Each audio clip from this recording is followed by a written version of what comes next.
Hi అండి. Evening tiffin delicious రవ్వ పొంగడాలు చూద్దాం రండి. గిన్నెలో ఒక కప్ ఉప్మా రవ్వ తీసుకున్నాను, సూజీ రవ్వ కూడా అంటారు. సో అలాగే అదే కప్తో ఒక కప్పు పెరుగు, అలాగే ఒక కప్పు క్యారెట్, హాఫ్ కప్పు కొత్తిమీర, టేస్ట్కి తగినంత సాల్ట్ ఒకసారి మిక్స్ చేసుకోవాలి.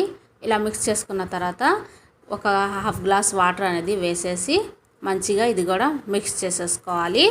ఇలా మంచిగా మిక్స్ చేసేసి పక్కన పెట్టుకుందాం. ఇది నానబెట్టుకోవాల్సిన అవసరం లేదండి, క్విక్గా అయిపోయే రెసిపీ అనమాట. ఇక్కడ పొయ్యి మీద కడాయి పెట్టేసి 1 టేబుల్ స్పూన్ ఆయిల్ వేసేసి తాలింపులు, జీలకర్ర, ఇంగువ వేసేసి సో ఈ తాలింపులు కొంచెం ఎర్రగా అయ్యేంత వరకు మంచిగా ఫ్రై చేసుకోవాలి. ఆయిల్లో ఫ్రై అయిన తర్వాత ఒక పెద్ద ఆనియన్ ఇలా సన్నగా చాప్ చేసేసి వేసుకున్న తర్వాత మిక్స్ చేసుకున్న తర్వాత సో అల్లం ముక్కలు, పచ్చిమిర్చి, కరివేపాకు ఇలా మొత్తం ఇలా సన్నగా చాప్ చేసేసి సో పచ్చివాసన పోయేంత వరకు ఫ్రై చేసుకోవాలి. డీప్ ఫ్రై అయితే చేసుకోవద్దు. ఇలా లైట్గా అలా ఫ్రై చేసేసుకొని ముందుగా కలిపి పెట్టుకున్న రవ్వలో ఈ మిశ్రమం వేసేసి మంచిగా ఇలా మిక్స్ చేసుకున్న తర్వాత ఇక్కడ నేను 4 టేబుల్ స్పూన్లు బియ్యం పిండి అనేది యాడ్ చేసేసి కొన్ని వాటర్ అనేది వేసేసి మరి పల్చగా అయితే చెయ్యొద్దండి, కొంచెం థిక్గానే ఉంచాలన్నమాట.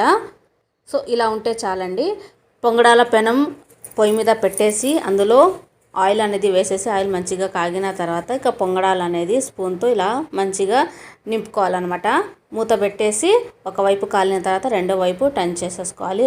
రెండో వైపు కూడా మంచిగా కాలిన తర్వాత మొత్తం ఒక ప్లేట్లో తీసుకొని చట్నీతో గార్నిష్ చేసుకుంటే very tasty and delicious evening tiffin అనేది రెడీ అయిపోయింది, రవ్వ పొంగడాలు. మరి మీకు కూడా నచ్చిందా? నచ్చితే కనుక ఈ వీడియో అనే వరకు చూసి ఒక లైక్ ఇచ్చి అలాగే మీ ఫ్రెండ్ అండ్ ఫ్యామిలీకి వీడియో అనేది షేర్ చేయండి. ఉంటా మరి, బాయ్.